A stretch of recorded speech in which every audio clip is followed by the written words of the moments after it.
Let's see if I can make this faster than the first time. I'll try not to go on and on. All right, I wanted to make this video to help make you aware of how certain powers at be, and I won't say any names or such, basically those in control, are trying to purge Christians from the military. Basically, that's my main point. Secondary point is just having control over the people of the United States as well. As you're aware of, I'm sure most of you watching are, the government, we have the Constitution that gives us our freedoms and our rights as a United States citizen, and there's 27 amendments. And out of those 27 amendments, there's all of them have been made void, basically, or to no effect, due to legislation, laws that have been passed and implemented in the recent years, especially since 2001, since 9/11 and the Patriot Act. All the different laws that they have passed that supersede, previous laws and rights that have been given, have made our constitutional amendments basically of no effect. The only one that's still standing is number 2, the right to bear arms, and that they're working on that. You see all the media attention focusing on this with Trayvon Martin and Sandy Hook, and you see all the bad publicity, okay, of things that have happened with, citizen-owned guns, legally owned guns, and then they just play on that. They feed that to you, and they never show you the good that comes about from an armed citizen defending themselves, or all the many thousands or millions of gun owners that never incur a problem or have any issues with owning their guns, or the hunting. They just show you a bad story every once in a while to feed that into the public, and it works. I have family members, it works on them, and it's to brainwash the sheeple, as other YouTube video makers say. It's to where, the ones that are just following along with whatever the government feeds you and tells you, and you just obey and you're subservient without thinking for yourselves. This is a problem. The Lord told us to have eyes and ears and to watch and be sober and to read his word so that we can test all things and know those things that are true, and to hold fast to those things that are true. We are to obey the government, in Romans chapter 13. But anytime a law is given or will be given that has us go against God's law, then that will be the breaking point for those in power to take physical control over the Christians, such as in Matthew chapter 24, Luke 21, and Mark 13.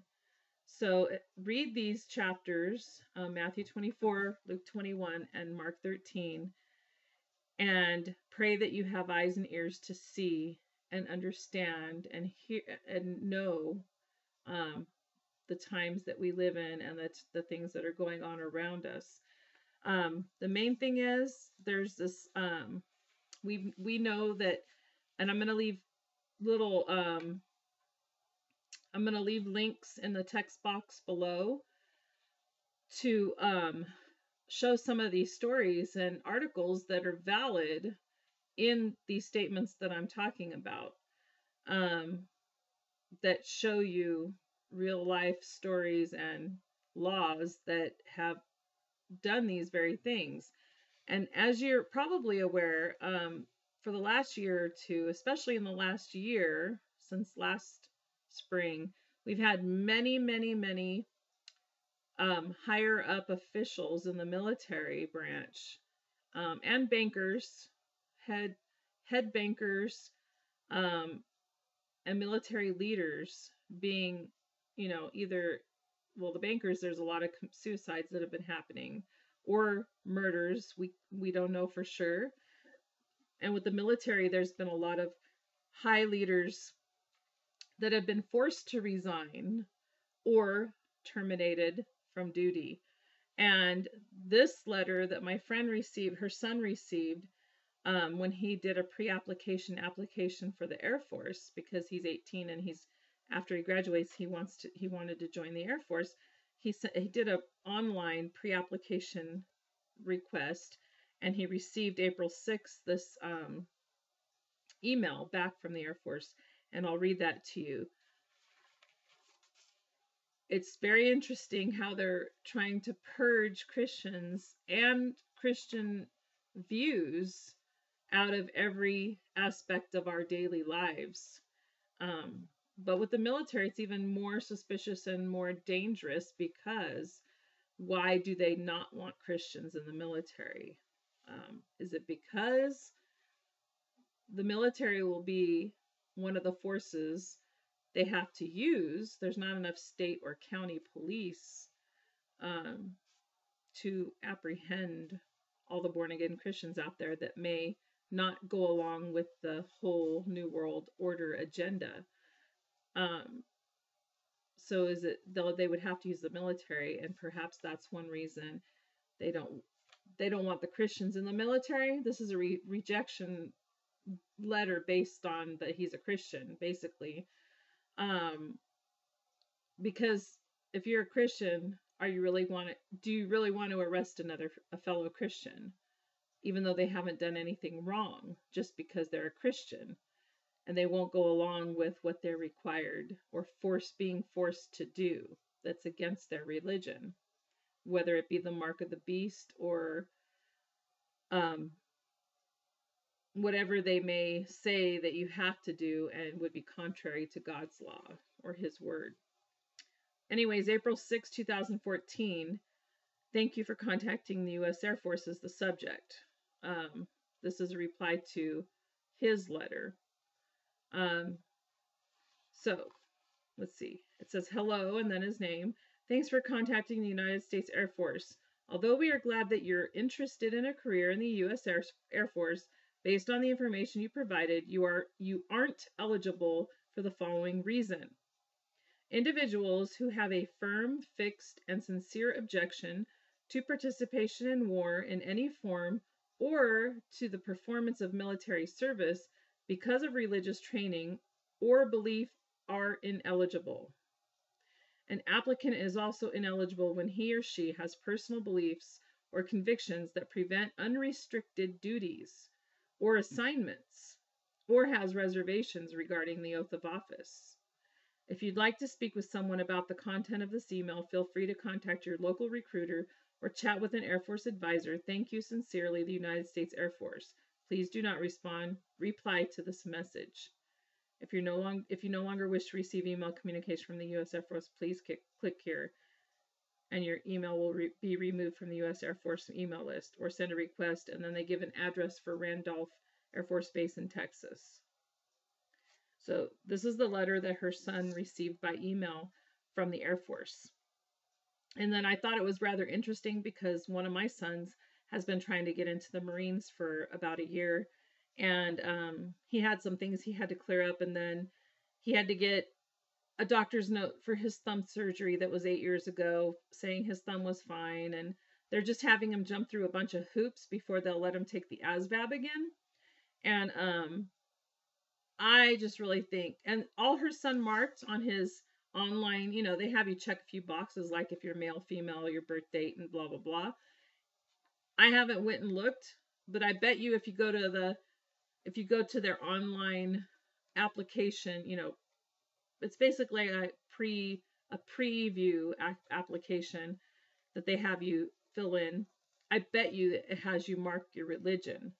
And he told his mom he just marked Christian. And so my son, he hasn't even done anything online, but he's been into the recruiter, and his diploma is from Calvary Chapel Christian School, so it's a Christian school. But anyways, they've been stringing him along, and doesn't seem like the recruiter ever gets to see his sergeant, and then the sergeant has to make the final call, and they're just lagging. And I just wonder if it's because they're trying to eliminate any Christians from joining currently. And the ones that are in there, you serve 4 years usually. The ones that are in there, those they've been doing this for like a year and a half. So in another 2.5 years, technically there wouldn't be any Christians left in there unless they stayed after their 4 and they're serving again. Which if that's the case, they may not be a Christian anymore, or they may be asked to leave as well, or given an early leave. So I'm going to leave some links that show all these things that I'm talking about, and just think about it, people. Pray about it and have eyes and ears to hear and see, and pray for discernment, because the times are near, and there's a reason why they're not wanting Christians to be in the military. This is basically an informal rejection letter based on the fact that he's a Christian. And it's like the story: you heat up a pot slowly and put the frog in, and with the frog in it and it's heating up slowly, it's gonna cook to death. And if you boil it first and then stick it in, it's gonna jump right out. So they're doing all these things in all different avenues of our life just to get us used to it and get us accustomed to these things, so that it's not drastic change all at once. And then what? Thank you.